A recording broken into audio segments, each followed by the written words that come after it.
ఇప్పుడే జీ5 app download చేయండి. చూడండి మీ ఫేవరెట్ టీవీ షోస్ ఎప్పుడైనా ఎక్కడైనా. మనుషులుగా కలిసి బతుకుతున్న మీ మనసులన్నీ విరిచేసి విడదీసి వింత ఆట ఆడుతుంది. మీరేం మాట్లాడుతున్నారో అర్థం కావట్లేదు స్వామి. కానీ మీ మాటలు వింటుంటే భయం వేస్తుంది. ఆయన ట్రిక్ అదే కదా, ఎంతగా భయపడితే అన్ని డబ్బులు రాల్తాయి. అంతే కదా గురువుగారు. ఓం నమ శివాయ. కట్టుకున్నవాడు వదిలిపెట్టిపోయినా కన్న కొడుకు మీదే పంచ ప్రాణాలు పెట్టి బ్రతుకుతున్న తల్లివి నువ్వు. కానీ ఆ కన్న కొడుకు కోడలి కొంగు పట్టుకొని పోతాడేమో అన్న భయంతో, బాధతో మనశ్శాంతి లేకుండా బతుకుతున్న అత్తవి నువ్వు.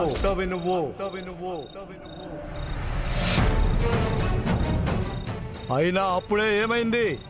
వీధి ఆడబోతున్న ఆటలో ఊటకో సమస్యతో సుడిగుండంలో చిక్కుకొని ఉక్కిరి బిక్కిరై దిక్కుతోచక ముప్పు తిప్పలు పడబోతున్నారు. అనుభవించడానికి మీరు సిద్ధంగా ఉండండి.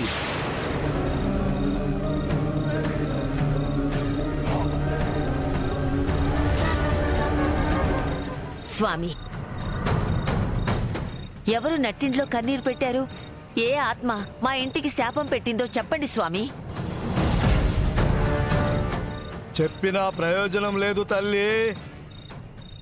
ఆ ఆత్మ శాంతించే వరకు, ఆత్మఘోష చల్లారనంత వరకు ఈ ఇంట్లో వాళ్ళు అష్ట కష్టాలు పడక తప్పదో.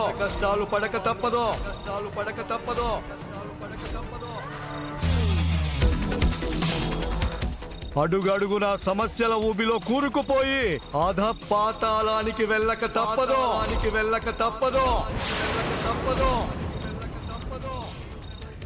స్వామి, మరి దీనికి పరిష్కారం లేదా స్వామి? ఉంది. ఈ ఇంటి వల్ల, ఈ ఇంట్లో వాళ్ళు చేసిన అన్యాయం వల్ల ఏ ఆత్మ అయితే ఘోషిస్తుందో, ఏ ఆత్మకైతే శాంతి లేకుండా యమలోకానికి పరలోకానికి మధ్యలో విలపిస్తుందో ఆ ఆత్మ శాంతించాలే. ఈ కుటుంబాన్ని మన్నించాలి. అప్పుడే ఈ ఇంట్లో వాళ్ళకి మనశ్శాంతి, ఆ తల్లికి ఆత్మశాంతి. ఓం నమ శివాయ.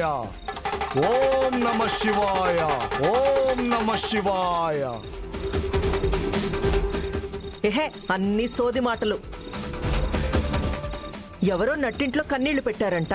ఆవిడ ఆత్మ శాంతిస్తే తప్ప మనకి మనశ్శాంతి ఉండదంట. ఇప్పుడు మనమంతా మనశ్శాంతిగా బతకడం లేదా? అవునంటీ, ఏదో ఆత్మ శపించిందంట, అందుకే సమస్యల్లో కూరుకుపోతున్నామంట. ఇప్పుడు ఏ సమస్యల్లో కూరుకుపోయామని అంతగా భయపడ్డానికి? పిచ్చిదాన్లా మాట్లాడుకు త్రిష. మన బిజినెస్ లో ఎన్ని రకాల సమస్యలు ఎదుర్కొన్నామో అప్పుడే మర్చిపోయారా? ఉత్తమ్ గారికి యాక్సిడెంట్ జరగలేదా?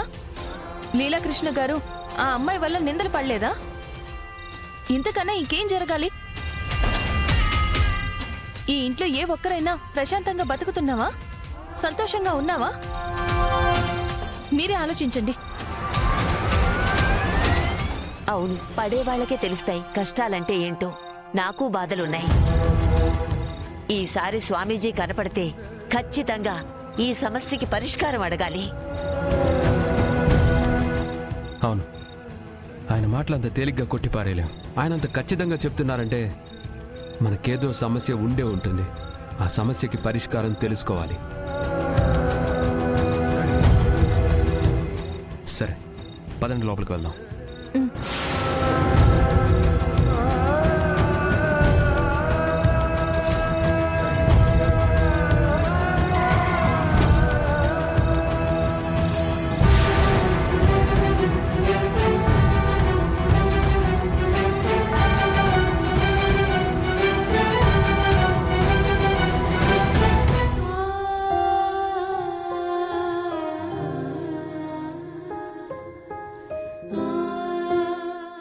ఆత్మ శాంతించే వరకు, ఆత్మఘోష చల్లారనంత వరకు ఈ ఇంట్లో వాళ్ళు అష్ట కష్టాలు పడక తప్పదు.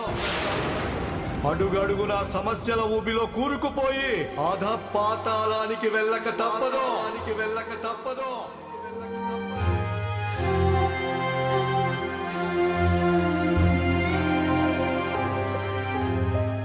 నాన్నా, ఏంటి నాన్నా, ఇందాక జంగమ్మ దేవర చెప్పిన విషయాలన్నీ గుర్తొచ్చాయా? అక్క ఫోటో పట్టుకుని బాధపడుతున్నారు.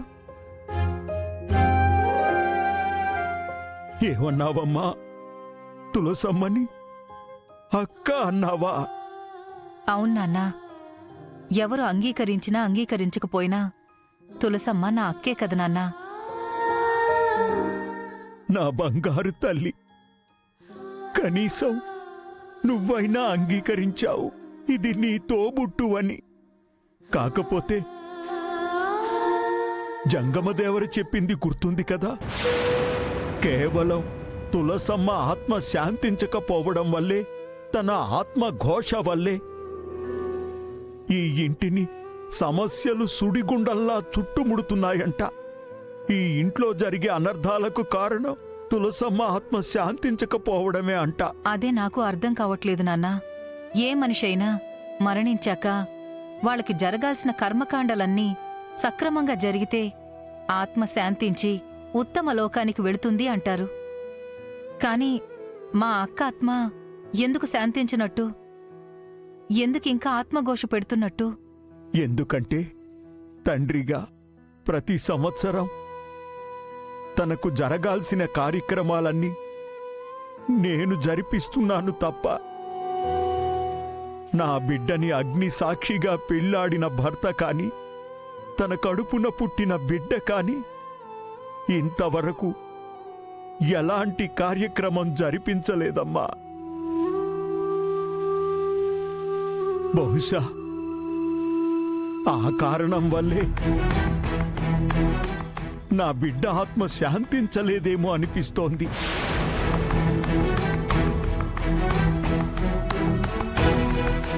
నాన్నా, మరైతే మైథిలి చేతుల మీదుగా అక్కకు జరగాల్సిన కార్యక్రమం జరిపిద్దామా నాన్నా? ఏమన్నావమ్మా?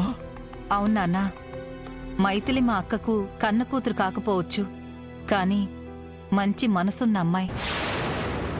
అలాంటి మంచి మనిషి మనస్ఫూర్తిగా అక్కకు కర్మకాండాలు జరిపిస్తే ఆవిడ ఆత్మ ఖచ్చితంగా శాంతిస్తుందని నా నమ్మకం నాన్నా.